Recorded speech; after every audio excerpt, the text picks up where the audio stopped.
Hello friends, नमस्कार। मैं सिकंदर कुमार आप सभी का स्वागत करता हूं। फ्रेंड्स, हम लोग का जो है मासिक प्रतियोगिता दर्पण का सीरीज चल रहा है, जिसमें से जो है जुलाई तक हम लोग देख चुके हैं। यह अगस्त का है। अगस्त महीने का मासिक प्रतियोगिता दर्पण के में जो है के अंतर्गत यह राष्ट्रीय घटनाक्रम है। राष्ट्रीय घटनाक्रम को आज हम लोग विस्तारपूर्वक देखेंगे, कौन सी घटनाक्रम रही अगस्त महीने के प्रतियोगिता दर्पण के अंतर्गत। ठीक है।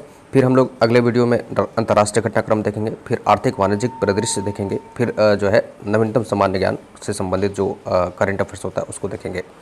ठीक है, तो चलिए शुरू करते हैं। राष्ट्रीय घटनाक्रम पीटी का अगस्त महीने का। देखिए, पहला है इसमें कि 18 वर्ष से अधिक उम्र के सभी नागरिकों के लिए निःशुल्क टीकाकरण का दायित्व केंद्र ने ले लिया है। इसका मतलब यह हुआ कि पहले जब टीकाकरण की नीति घोषित की गई थी केंद्र सरकार के द्वारा, तो उसमें जो है यह फैसला लिया गया था कि जो वैक्सीन जो खरीदा जाएगा, उसका कुल वैक्सीन लोगों को देने के लिए जो खरीदा जाएगा, उसमें केंद्र 50% वैक्सीन खरीदेगी, राज्य 25% और निजी अस्पताल जो होते हैं, निजी हॉस्पिटल्स, वो खरीदेंगे 25%। कुल 100% हो गया। तो ये है। लेकिन 21 जून 2021 की नई नीति के तहत, नई घोषणा के तहत केंद्र सरकार ने यह फैसला लिया है कि जो अब जो है राज्य सरकार की भागीदारी को ख़त्म कर दिया है। इसमें अब कहा है कि केंद्र सरकार अपने जिम्मेदारी में ले लिया है वो सारा भागीदारी। मतलब है कि टीकाकरण के लिए जितना भी वैक्सीन खरीदे जाएंगे, वो 75% हिस्सा जो है केंद्र सरकार खरीदेगी, है ना। राज्य सरकार की भागीदारी खत्म हो चुकी है। निजी और क्षेत्र के जो हॉस्पिटल्स होंगे वो 25% वैक्सीन खरीद सकेंगे और वो दे सकेंगे, है ना। आम लोग निजी अस्पताल में भी वैक्सीन ले सकेंगे और केंद्र सरकार के सौजन्य से 75% वैक्सीन दिया जाएगा। ये है नई घोषणा के तहत।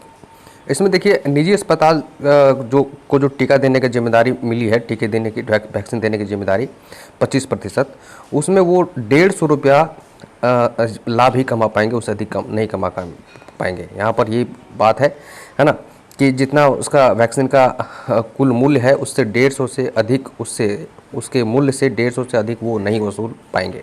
बस यही इसमें नई नीति में कहा गया है, वैक्सीन की नई नीति में। ठीक है, नेक्स्ट टॉपिक देखिए। J&K मतलब जम्मू एंड कश्मीर के प्रमुख नेताओं के साथ प्रधानमंत्री की खुली बैठक हुई। जम्मू कश्मीर में चुनाव कराने का संदेश दिया गया। देखिए, जब से 2019 में आर्टिकल 370 जम्मू कश्मीर से हटाया गया और 35A, अनुच्छेद 35A को भी हटाया गया, और जिसके बाद जो है जम्मू एंड कश्मीर को राज्य का दर्जा से हटा करके उसे 2 केंद्र शासित प्रदेश में बदल दिया गया, है ना। तो 24 जून 2021 को प्रधानमंत्री के आवास पर सर्वदलीय बैठक हुई, जिसमें जम्मू एंड कश्मीर के 8 विभिन्न दलों के 14 प्रमुख नेताओं ने भाग लिया। ठीक है, 14 प्रमुख नेताओं ने इसमें भाग लिया था।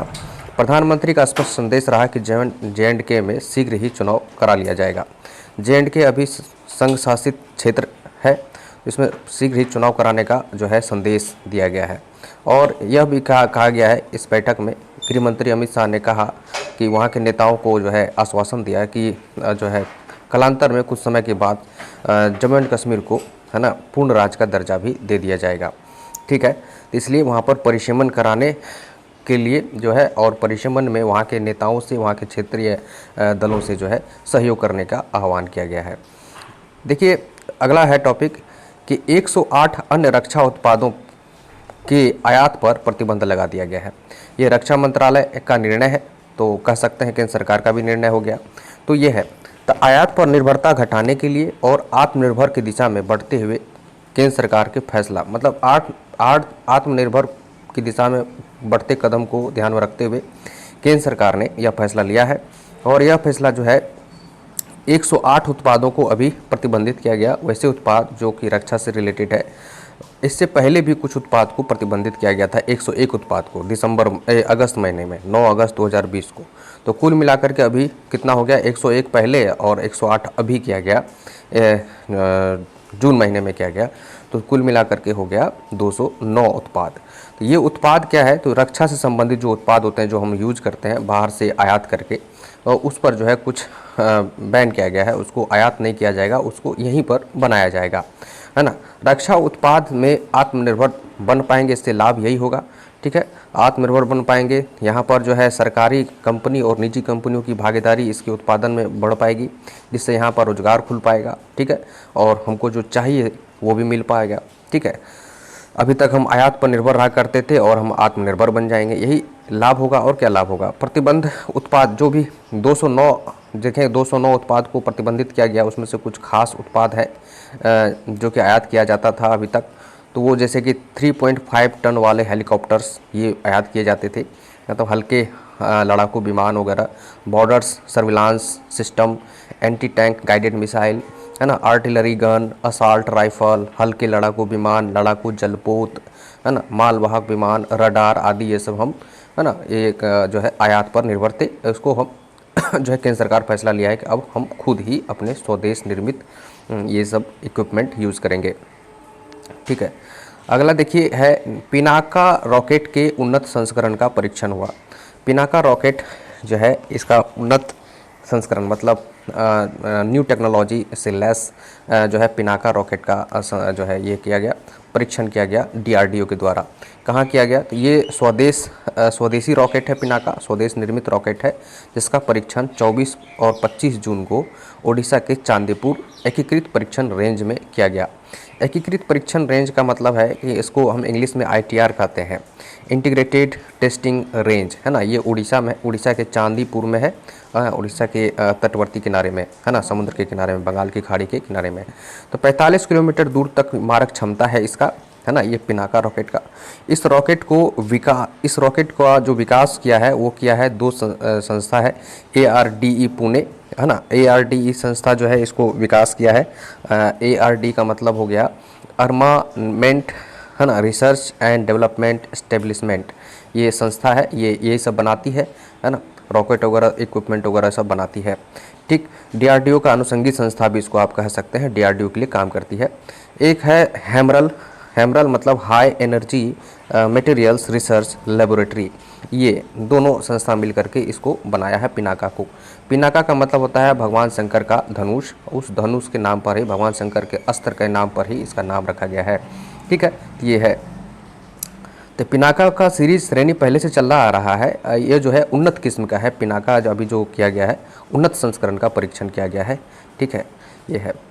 देखिए अगला है अग्नि सीरीज का जो है एक नया उन्नत किस्म का अग्नि पी मिसाइल, अग्नि पी मतलब हो गया अग्नि प्राइम मिसाइल, है ना। अग्नि प्राइम मिसाइल का परीक्षण भी जो है किया गया जून महीने में ही, 28 जून 2021 को किया गया DRDO के द्वारा।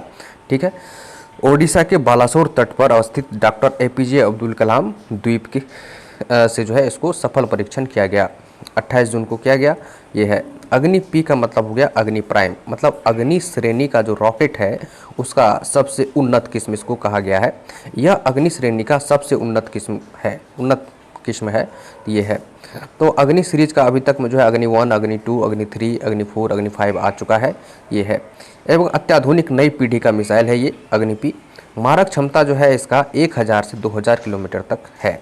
ये सरफेस टू सरफेस मार करने वाला मिसाइल है, मतलब है कि लैंड से ही छोड़ेंगे और कहीं लैंड पर ही गिरेगा, है ना। इसी को हम कहते हैं सरफेस टू सरफेस मार करने वाला मिसाइल। ठीक, अग्नि श्रृंखला में जो है सबसे पहले आया था 1989 में अग्नि 1, उसका परीक्षण किया गया था अग्नि 1 का। ठीक है, उसके बाद देखिए अग्नि 2 आया, अग्नि 3 आया, अग्नि 4, अग्नि 5, अब आया है अग्नि पी मतलब अग्नि प्राइम। इन सभी का अग्नि 5 का ही आप परिवर्धित रूप कह सकते हैं, उसी का उन्नत किस्म कह सकते हैं अग्नि 5 को। ठीक, ये है।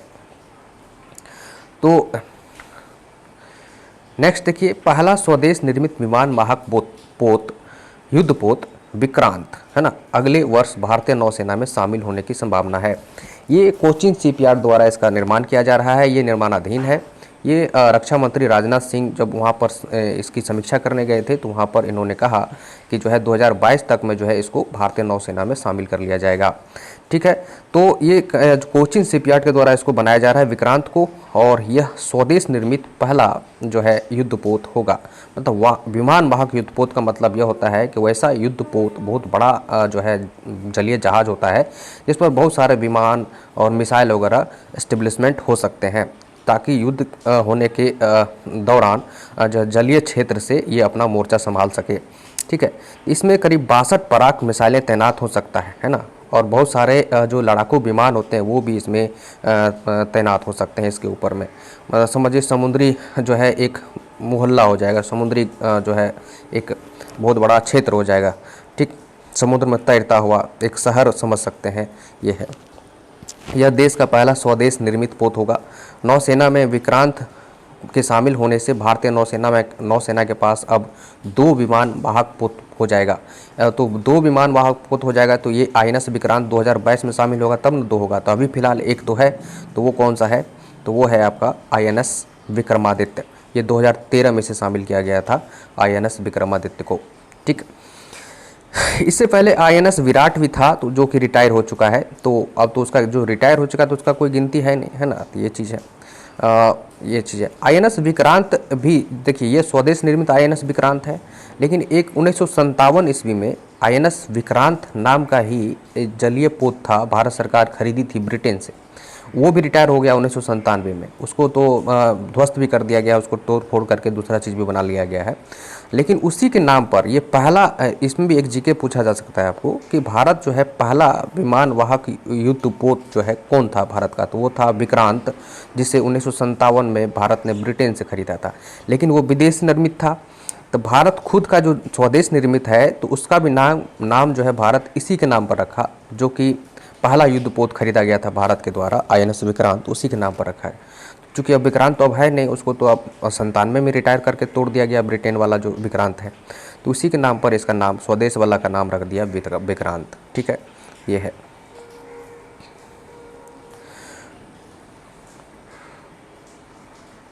अगला देखिए, 40 वर्षों की सेवा के पश्चात हाइड्रोग्राफिक सर्वेक्षण पोत INS संधायक, ये संधायक है। ठीक है, यहाँ पर INS संधायक है। ठीक है, नौसेना से सेवा मुक्त हो गया। ठीक है, अब ये देखिए, ये है कि INS संधायक जो है ये भी जलीय पोत है, लेकिन इसका एक कुछ स्पेशल कार्यों के लिए इसका बनाया गया है। इसको बनाया है garden rich ship builders limited, garden rich ship builders limited Calcutta के द्वारा इसे निर्मित किया गया था। 1981 में इसे भारतीय नौसेना में शामिल किया गया था। ठीक है, 40 वर्ष पूर्ण के बाद जो है इसको रिटायरमेंट दे दिया गया। हाइड्रोग्राफिक सर्वेक्षण पोत का मतलब ये हो गया कि ये जल के अंदर जो है सर्वेक्षण काम करता है, सर्वे काम करता है, और कठिन परिस्थितियों में जो है कहीं कहीं पर जो है ऑपरेशन को अंजाम देता है, और वहाँ पर जो सुविधाओं को मुहैया कराया जाता है। ठीक है, तो ये चीज़ है। दुर्लभ समुद्र के अंदर में दुर्लभ से दुर्लभ क्षेत्रों में जा करके जो है ये रिसर्च काम में लगा रहता है। हाइड्रोग्राफिक सर्वेक्षण पोत का यही काम है। तो अपने 40 साल के कार्यकाल में इन्होंने बहुत सारे ऑपरेशन को अंजाम दिया। यह जहाज़ है ना, इसे 26 फरवरी 1981 में भारतीय नौसेना में शामिल किया गया था। 40 वर्ष में बड़े छोटे कुल मिलाकर के 200 से अधिक हाइड्रोग्राफिक सर्वेक्षण किया यह जहाज़। ऑपरेशन पवन, जैसे कि मान लीजिए ऑपरेशन पवन किया, ऑपरेशन पवन को जो है अंजाम दिया, जो कि श्रीलंका से शांति सेना से रिलेटेड है। जब श्रीलंका में उथल पुथल हो रही थी, तो वहाँ पर शांति सेना को सहयोग करने के लिए ऑपरेशन पवन चलाया गया था। तो ऑपरेशन पवन में जो है ये बढ़ चढ़ करके यह जहाज़ हिस्सा लिया था। ऑपरेशन रेनबो जब कब चलाया गया था, तो जब सुनामी आया था 2004 में, तो उसमें ऑपरेशन रेनबो चलाया गया था, तो उसमें भी यह जहाज़ बढ़ चढ़ करके हिस्सा लिया था। ऑपरेशन सारंग में भी यह जहाज़ जो है पोत जो है यह बढ़ चढ़ करके हिस्सा लिया था। अब यह रिटायर हो चुका है। चलिए नेक्स्ट चलते हैं। QS ranking 2020। QS रैंकिंग 2020 क्या है? QS का मतलब होता है क्वेकरेली, ठीक है, साइमंड्स एजेंसी। ये एक एजेंसी है, क्वेकरेली साइमंड्स एजेंसी। इसी के द्वारा जो है एक रैंकिंग जारी किया जाता है उच्च शैक्षणिक संस्थानों का। विश्व स्तर पर रैंकिंग जारी करता है उच्च शैक्षणिक संस्थानों का, शिक्षण संस्थानों का, कौन सा शिक्षण संस्थान का कौन सा रैंकिंग है। तो इसमें से जो है कुल 1300 उच्च शैक्षणिक संस्थानों का जो है लिस्ट जारी किया गया रैंकिंग में, जिसमें से 35 संस्थान जो है भारत का जगह बनाया अपना इसमें। ठीक है, भारत का जो है 35 संस्थान जगह बना पाया, ये है। फिर भी बहुत कम है, 1300 में मात्र 35 संस्थान ही जगह बना पाया है। ठीक है, तो ये 2022 के लिए जारी किया गया है, भले 2021 में किया, ये 2022 के लिए किया गया है। ठीक है, द्वारा जारी 2022 के लिए। शीर्ष 200 संस्थानों में, शीर्ष 100 में जो है, मोस्ट 100 में तो भारत का एक भी संस्थान नहीं है, लेकिन शीर्ष 200 में भारत का 3 संस्थान आता है। ठीक है, कुल 35 संस्थान इसमें शामिल है तो जान ही रहे हैं, लेकिन शीर्ष 200 में जो है 3 संस्थान भारत का शामिल है, जैसे कि IIT बॉम्बे, ठीक, आईआईटी बॉम्बे का स्थान है 177वां, ये वैश्विक पोजीशन पर है भारत, 177वां भारत का आईआईटी बॉम्बे। आईआईटी दिल्ली जो है 185वां स्थान पर है। आईआईएससी बेंगलुरु 186वां स्थान पर है। आईआईएससी जो है ये इससे भी आईआईटी का दर्जा प्राप्त है, इंडियन इंस्टीट्यूट ऑफ साइंस इसको कहते हैं, ये बेंगलुरु में है। ठीक है, तो ये हो गया आपका। अब थोड़ा वैश्विक स्तर पर देख लेते हैं। एक नंबर पर पूरे जो देखते हैं कि 1300 उच्च शैक्षणिक संस्थानों का रैंकिंग किया गया, उसमें से पहले नंबर पर कौन है, तो ये है MIT Cambridge, Massachusetts institute of technology, है ना, ये है, देखिए एक नंबर पर है, सबसे अच्छा है शैक्षणिक संस्थान इसको माना गया है। दूसरा है Oxford university, Oxford United kingdom में है, मतलब ब्रिटेन में है, दूसरे नंबर पर ये है। स्टैनफोर्ड यूनिवर्सिटी, स्टैनफोर्ड अमेरिका में है, ये तीसरे नंबर पर है। Cambridge university, Cambridge United kingdom में, मतलब ब्रिटेन में है, जो है ये भी तीसरे नंबर पर रैंकिंग में है। तीसरे नंबर पर दो संस्थान रैंकिंग पर है, स्टैनफोर्ड यूनिवर्सिटी और कैम्ब्रिज यूनिवर्सिटी। सॉरी, यहाँ मिस प्रिंट हुआ है, ये चौथे नंबर पर होगा। ठीक है, ये है। पाँचवें नंबर पर देखिए हार्वर्ड यूनिवर्सिटी कैम्ब्रिज में है, ये पाँचवें नंबर पर है। छठे पोजीशन पर देखिए California institute of technology Pasadena America में है। सातवें नंबर पर इंपीरियल कॉलेज लंदन यूके में है। तो मोस्ट 10 इंस्टीट्यूट का नाम यहाँ पर आप देख सकते हैं। ठीक है, ये है। QS रैंकिंग 2022 में भारत के शीर्ष 10 शैक्षणिक संस्थान, तो शीर्ष 10 में जो शीर्ष 3 तो देख ही लिए, IIT Bombay, IIT Delhi, IISc Bengaluru, है ना, ये तो है पोजीशन। यहाँ पर इधर रैंकिंग दिया गया, वैश्विक रैंकिंग, इधर आपका जो है तो IIT मद्रास भी है चौथे नंबर पर। अगर भारत में देखें तो 35 संस्थान सेलेक्ट हुआ है, उसमें से मोस्ट 10 कौन सा है, तो ये है IIT Bombay, IIT Delhi, IISc Bengaluru, IIT Madras, IIT Kanpur पीछे पिछड़ गया, ये थोड़ा सा पोजीशन अच्छा रहता था। IIT खड़गपुर भी देखिए 6 नंबर पर आ गया है। IIT गुवाहाटी 7 नंबर पर। IIT तो मोस्ट 10 में जो भी आ रहा है, देखिए सबसे बड़ी बात ये रही कि इसमें कि जो है 35 का जो इसमें जो है लिस्ट में है 35 शिक्षण संस्थान का भारत का, उसमें से दिल्ली यूनिवर्सिटी का भी अपना जगह बना पाया मोस्ट 10 में, जो है भारत में जो है मोस्ट 10 में कह सकते हैं। ठीक है, तो ऐसे वैश्विक देखिएगा तो 501 पोजीशन पर है। ठीक है, दिल्ली यूनिवर्सिटी 10 नंबर पर देखिए JNU, है ना, JNU भी अपना जगह बना पाया है, तो ये है। नेक्स्ट देखिए स्मार्ट सिटी मिशन पुरस्कार, है ना, ये 2020 के लिए घोषित किया गया स्मार्ट सिटी मिशन पुरस्कार। ये आवास एवं शहरी विकास मंत्रालय के द्वारा यह पुरस्कार घोषित दिया जाता है। ठीक है, 2018 से ही इस पुरस्कार को दिया जा रहा है, यह पुरस्कार 2018 से दिया जाता है। ठीक है, आवास एवं शहरी विकास मंत्री के द्वारा, मंत्रालय के द्वारा शहरों एवं राज्यों का चयन किया जाता है। इसमें मतलब शहरों और राज्यों का चयन किया जाता है, किस आधार पर, तो उस राज्य या शहर में जो है सामाजिक सुविधाएं कितनी मिल रही है। सामाजिक सुविधाएं का मतलब होता है कि जो रोड, सड़क, बिजली, है ना, स्वच्छ पीने योग्य पानी, वातावरण, है ना, स्वच्छ वायु, ये सब अच्छा से मिल पा रहा है कि नहीं मिल रहा है।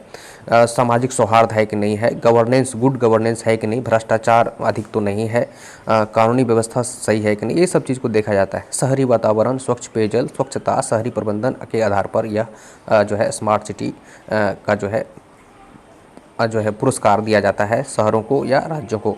इसमें 3 श्रेणी में जो है दिया जाता है। देखिए शहरों के क्षेत्र में, शहरों की श्रेणी में इंदौर और सूरत को, है ना, संयुक्त रूप से जो है फर्स्ट नंबर स्थान प्राप्त हुआ है, फर्स्ट पुरस्कार मिला है।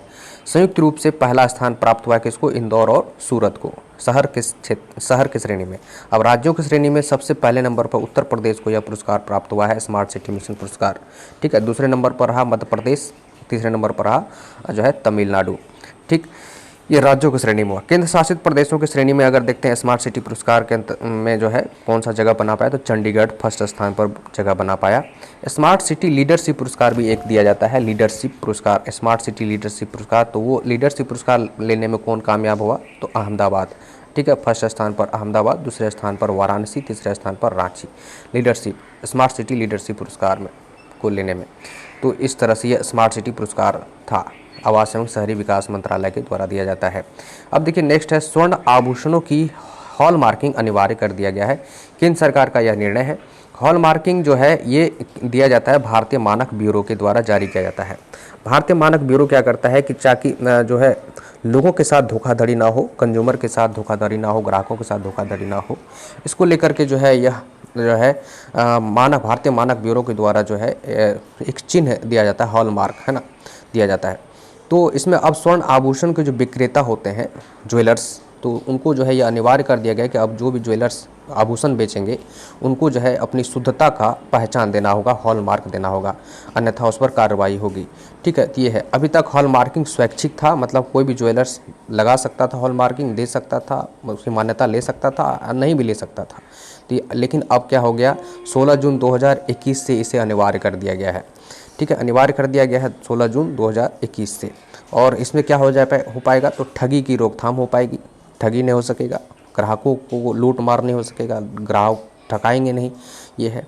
हॉल मार्किंग के तहत ज्वेलरों को एक चीज़ इसमें कहा गया है कि ज्वेलरों को 14, 18 और 22 कैरेट के प्रमाणित स्वर्ण आभूषण बेचने की अनुमति होगी, है ना। इसमें जो हॉल मार्किंग के अंतर्गत जो ज्वेलर बेचेंगे आभूषण, वो 14 कैरेट का हो सकता है, या तो 18 कैरेट का, या 22 कैरेट का हो सकता है। ठीक है, 24 कैरेट 23 कैरेट का नहीं होगा, ये 3 कैटेगरी का आभूषण होगा, यही अनुमति है। एक चीज़ इसमें नोट में देख लीजिए, इस छूट दिया गया है, जो ज्वेलर्स 40 लाख से भी कम वार्षिक बिक्री करते हैं वो उनको इस जो है प्रमाणिकता से छूट दी गई है। वो हॉलमार्क नहीं भी लगा सकते हैं, कोई फ़र्क नहीं पड़ने वाला है। ठीक है, लेकिन 40 लाख से अधिक वार्षिक बिक्री, है ना, 40 लाख, यहाँ लाभ नहीं है, बिक्री होना चाहिए। 40 लाख का ज्वेलर अगर वो एक साल में अधिक 40 लाख से अधिक का ज्वेलर बेचता है तो उसको हॉल मार्किंग लगाना अपने आभूषण पर ज़रूरी है। ठीक है, तो ये है 2022 से इसको पूर्ण रूपेण से लागू कर दिया जाएगा। अभी निर्णय किया गया है कि ये जो है जून 2021 से इसको अनिवार्य कर दिया गया है। अब देखिए नेक्स्ट है, अब कारों में आगे की दोनों सीटों पर एयर बैग लगाना अनिवार्य होगा। ठीक, 1 जनवरी 2022 के बाद निर्गत सभी कारों, है ना, नए एवं पुराने मॉडल, जो भी मॉडल होगा 1 जनवरी 2022 के बाद जितने भी मॉडल हैं, चाहे पुराने मॉडल मार्केट में आए लॉन्च होकर के या नए मॉडल आए, सभी में जो है आगे का जो दोनों सीटर होता है, ड्राइवर और ड्राइवर के बगल का सीटर, सभी में एयर बैग लगाना होगा, ताकि एक्सीडेंट होने के बाद वो एयर बैग खुल सके और एक्सीडेंट में जो दुर्घटनाएं हो जाती हैं, लोगों की मृत्यु हो जाती है, उससे बचा जा सके। ये सड़क परिवहन मंत्रालय का यह निर्णय है। ठीक है, ये अच्छा निर्णय है, सेफ्टी को लेकर के ये अच्छा निर्णय है। पहले क्या होता था कि सिर्फ ड्राइवर, कुछ ब्रांडिंग कंपनियां की गाड़ी जो है वो जो है अपने ड्राइवर सीटर पे ही जो है एयर बैग लगा दिया जाता था, लेकिन बगल के सीटों में नहीं लगाता था। इससे दुर्घटनाएं होती थी, बहुत सारे लोगों की जान चली गई है इससे। तो अब ये अच्छा निर्णय है, 1 जनवरी 2022 के बाद सभी गाड़ियों में जो है ये अनिवार्य कर दिया गया है। अगला देखिए, इटली की नौसैनिक द्वारा 2012 में एक घटना घटी थी, उसको जो है अभी नया 9 वर्ष पुराना मामला को अभी जो है समझौता के तहत सुलझाया गया। ये क्या है, तो ये देखिए, इसको देखना जरूरी है। तो इटली के 2 नौसैनिक थे, वो जो है एक एनरिका लैक्सी जो कंपनी है, टैंकर, तेल टैंकर थी, उस पर वो तैनात थे नौसैनिक। तो इटली की कंपनी थी, तो उस पर नौसैनिक तैनात थी। तो नौसैनिक जो है भारतीय एक्सक्लूसिव क्षेत्र में, मतलब समुद्री इकोनॉमिक एक्सक्लूसिव क्षेत्र EEZ में आकर के भारतीय 2 मछुआरों को गोली मार दिया था, जिसमें उनकी मौत हो गई थी, भारतीय 2 मछुआरों की। तो जिसके कारण जो है उस 2 नौसैनिकों को पकड़ लिया गया था 2012 में ही, और तब से वो भारत के ही जेल में थे। ठीक है, तब जा करके इटली की सरकार और भारत की सरकार के बीच समझौता हुआ, है ना। ये है समझौता के तहत जो है ये मामला चलता रहा और ये जेल में रहा। तो समझौता अभी हुआ है, तो इसमें समझौता के तहत ये हुआ कि दोनों नौसैनिक भारत के जेल में बंद थे। सुप्रीम कोर्ट के निर्देश पर इसे छोड़ दिया गया है। अंतर्राष्ट्रीय मध्यस्थता समझौता के तहत ये समझौता हुआ के तहत इसकी जांच इटली में होगी अब, और इसे छोड़ दिया गया है। इटली सरकार के द्वारा 10 करोड़ का मुआवजा देने का निर्णय लिया गया है, जिसमें से 4 करोड़ वो दोनों मछुआरे के परिजनों को दिया जाएगा। ठीक है, 4 करोड़ दिया जाएगा जो 2 मरे हैं, और 2 करोड़ बाकी जो है वो जिस नौका पर वो मछुआरे उस इलाके में थे जहाँ मारे गए थे, उस नौका के मालिक, उस नौका भी क्षतिग्रस्त हो गया था, तो नौका के मालिक को दिया जाएगा। तो ये जो है निर्णय एक इटली की सरकार और भारत के सरकार के बीच में आपसी तालमेल के साथ सुलझा लिया गया है, 9 वर्ष पुराना मामला। ठीक, तो ये है। तो सुप्रीम कोर्ट जो है इसे छोड़ दिया, कहा कि ठीक है कोई बात नहीं, जो है 10 करोड़ मुआवजा लेकर के इसको रिहा कर दिया, और कहा कि आगे की जो कार्रवाई होगी वहाँ के न्यायालय के अंतर्गत होगी। ठीक, ये है। अगला देखिए, उत्तराखंड में भाजपा सरकार में पुनः नेतृत्व परिवर्तन हो गया। एक साल के दौरान ही जो है उत्तराखंड में दो मुख्यमंत्री चेंज हो गए। तीरथ सिंह रावत कुछ हाल फिलहाल में बने ही थे सीएम, और जिन्हें हटा करके पुष्कर सिंह धामी को सीएम बना दिया गया है भाजपा के शीर्ष नेतृत्व के द्वारा। जो है तीरथ सिंह रावत जो है 10 मार्च 2021 को ही सीएम बने थे, और अभी फिलहाल जो है जून महीने में इसे हटा करके त्रिवेंद्र सिंह जो है ये पुष्कर सिंह धामी को सीएम बना दिया गया है उनके जगह पर। ये कहा जाता है कि उत्तराखंड के सबसे युवा मुख्यमंत्री यही होंगे। उत्तराखंड के युवा, सब भारत के सबसे युवा नहीं होंगे ये, उत्तराखंड के सबसे युवा मुख्यमंत्री का जो है श्रेय इनको जाता है, श्री पुष्कर सिंह धामी को। ठीक है, ये जो तीरथ सिंह रावत को मुख्यमंत्री बनाया गया था मार्च महीने में, वो त्रिवेंद्र सिंह रावत का जगह लिए थे। ठीक है, ये चीज़ है। तीरथ सिंह रावत को जो है मुख्यमंत्री पद इसलिए छोड़ना पड़ा क्योंकि एक संवैधानिक रूप से कुछ उपाय भी नहीं था। चूँकि ये तीरथ सिंह रावत जो थे, जब मुख्यमंत्री इनको बनाया गया था तो उस समय ये सांसद सदस्य थे, एमपी थे। ठीक है, तो इनको संसद जो है मुख्यमंत्री बना दिया गया, और मुख्यमंत्री बना दिया गया तो उसमें जो है क्या होता है कि जब किस मुख्यमंत्री बनने के बाद आप उस राज्य के सदन के विधानसभा के सदस्य नहीं हैं, 6 महीने के अंदर आपको सदस्यता लेनी होगी। और इधर उत्तराखंड में इधर हाल फिलहाल 1 साल के बाद चुनाव होना था, कोई उपचुनाव भी नहीं होना था, कोई सीट भी खाली नहीं था, जिसके कारण जो है अब 6 महीना भी पूर जाता और उसको कोई सीट भी नहीं मिल जाता, तो ये संवैधानिक तौर पर क्या हो जाता है ना, अमान्य मंत्री हो जाते, मुख्यमंत्री हो जाते। इसलिए उनको हटा दिया गया और पुष्कर सिंह धामी को जो है सीएम बना दिया गया है। ठीक, ये है। अगला देखिए, केंद्रीय मंत्रिपरिषद में 7 जुलाई को जो है केंद्रीय मंत्रिपरिषद में व्यापक फेरबदल हुआ है। तो केंद्रीय मंत्रिपरिषद में फेरबदल हुआ तो उसमें से जो कुछ पुराने मंत्री थे, कैबिनेट स्तर के मंत्री और राज्य स्तर के मंत्री को भी जो है इस्तीफा देना पड़ा, पत्ता साफ हो गया कुछ मंत्रियों का। अब कुछ नए मंत्रियों को इस मंत्रिपरिषद में शामिल किया गया। ठीक है, तो इसमें से आप देखिए नया मंत्रिपरिषद का जो ढांचा रहा, उस मंत्रिपरिषद में एक होता क्या है कि अभी कुल नए मंत्रिपरिषद के अंतर्गत 78 मंत्री है। मंत्रिपरिषद के अंतर्गत जो होते हैं 3 तरह के मंत्री होते हैं। कैबिनेट स्तर के मंत्री, ठीक है, उसके बाद जो है आपको राज्य स्तर के मंत्री, राज्य मंत्री जिसको कहते हैं, राज्य मंत्री स्वतंत्र प्रभार, है ना, और राज्य मंत्री स्वतंत्र प्रभार और राज्य मंत्री 3 को हो गया ना, कैबिनेट मंत्री, राज्य मंत्री स्वतंत्र प्रभार और राज्य मंत्री। ठीक, तो ये हो गया। एक होता है उप मंत्री, वो उप मंत्री का कोई गिनती नहीं है, वो सभी को, इस सारे तीनों मंत्रियों को सहयोग करने के लिए होता है। ठीक है, तो वो हो गया। तो 3 जो है मंत्री होता है। कैबिनेट मंत्री वैसे मंत्री को कहते हैं, मंत्रिपरिषद के अंतर्गत कैबिनेट मंत्री वैसे मंत्री को कहते हैं जो महत्वपूर्ण विभाग का मंत्री होता है और सरकार में उसकी बहुत महत्वपूर्ण स्थान होती है, तो वैसे मंत्रियों को हम कैबिनेट मंत्री कहते हैं। तो यहाँ पर इसको कैबिनेट स्तर के मंत्रियों को जरूर देखना है, हर एक मंत्री को देखना है। उसके बाद जो है आपका आता है राज्य मंत्री स्वतंत्र प्रभार। तो राज्य मंत्री स्वतंत्र प्रभार देखिए 2 ही ठो है ना, ये है। उसके बाद राज्य मंत्री आता है। तो राज्य मंत्री क्या होता है कि जितने भी कैबिनेट स्तर के मंत्री होते हैं उसी को असिस्ट करने के लिए, सहायता करने के लिए जो है हर कैबिनेट मंत्रालय का राज्य मंत्रालय भी होता है, राज्य मंत्री भी होता है। ठीक है, स्वतंत्र प्रभार राज्य मंत्री वैसे मंत्री होते हैं जिसका कोई कैबिनेट स्तर का कोई मंत्री नहीं, वो वही अपने आप में सर्वे हो मतलब सर्वे सर्वा होगा। ठीक है, तो ये है। जब कैबिनेट स्तर की मीटिंग होती है तो उसमें सिर्फ कैबिनेट मंत्री भाग लेते हैं, राज्य मंत्री भाग नहीं लेते हैं। ठीक है, हाँ, ये जरूर भाग लेते हैं, स्वतंत्र प्रभार वाले राज्य मंत्री भाग लेते हैं कैबिनेट मीटिंग में, लेकिन ये भाग नहीं लेते, राज्य मंत्री भाग नहीं लेते हैं। राज्य मंत्री का तो हेड बॉस वही हो गया कैबिनेट मंत्री, है ना, राज्य मंत्री होता ही है कैबिनेट मंत्री को सहायता देने के लिए। ठीक, तो ये है। तो इसमें कम से कम कैबिनेट मंत्री को जरूर देख लीजिए कौन किसको कौन मंत्रालय मिला है। ठीक, तो ये है। तो देखिए हम वीवीआई भी कर दिए हैं जो बहुत ही इंपॉर्टेंट है। जैसे नरेंद्र मोदी तो मंत्रिपरिषद के अध्यक्ष हैं, तो वो तो हैं ही हेड बॉस, तो उसमें कौन कौन, प्रधानमंत्री तो खुद स्वयं हैं ही, और उसके बाद कुछ मंत्रालय भी उनके पास है, जैसे कि कार्मिक एवं पेंशन मंत्री वो बने रहेंगे।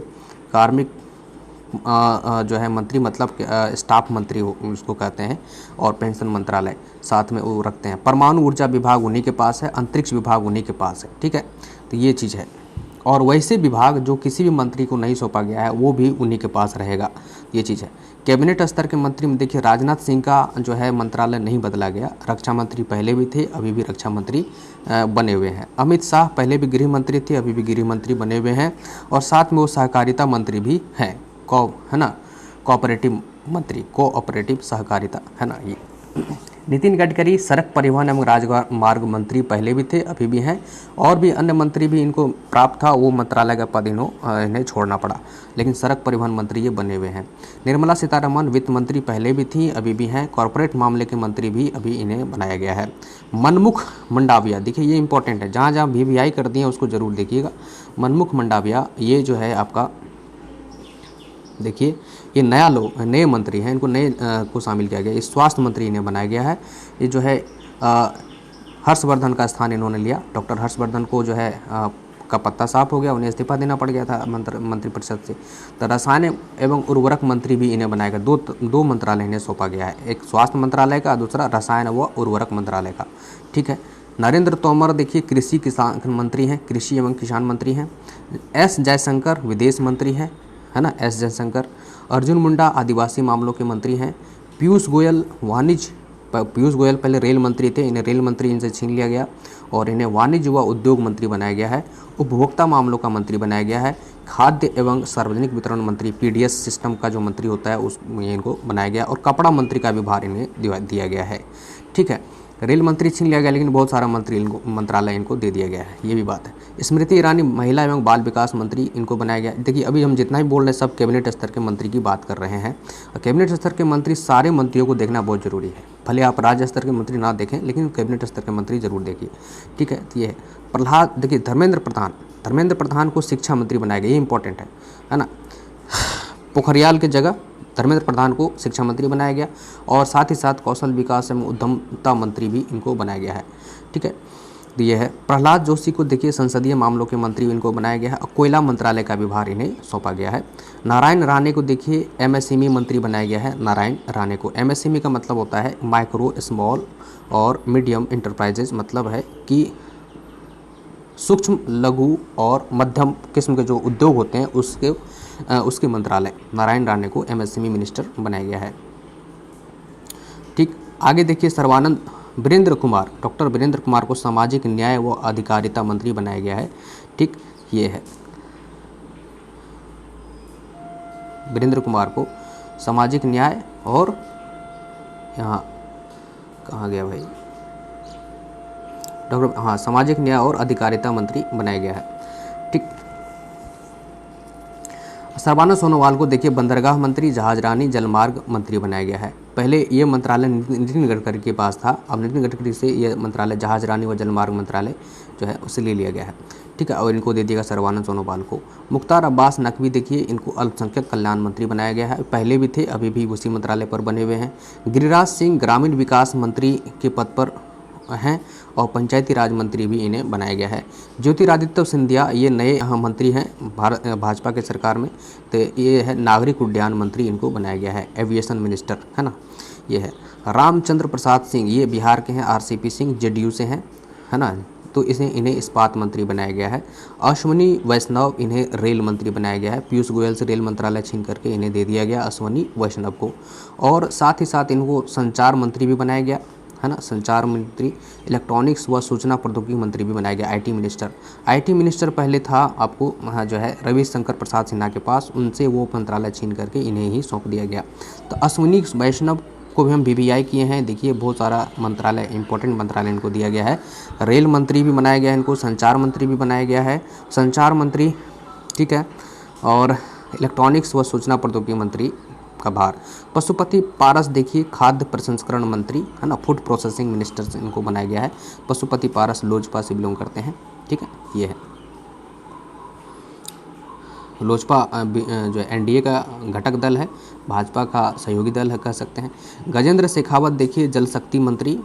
किरण रिजिजू कानून व न्याय मंत्री पहले रविशंकर प्रसाद सिन्हा के पास था, अब इनके पास आ गया है। रविशंकर प्रसाद सिन्हा के पास भी 2-3 मंत्रालय पहले था, अभी तो उनको इस्तीफा देना पड़ गया, वो किसी भी मंत्री पद को नहीं धारण करते हैं अब।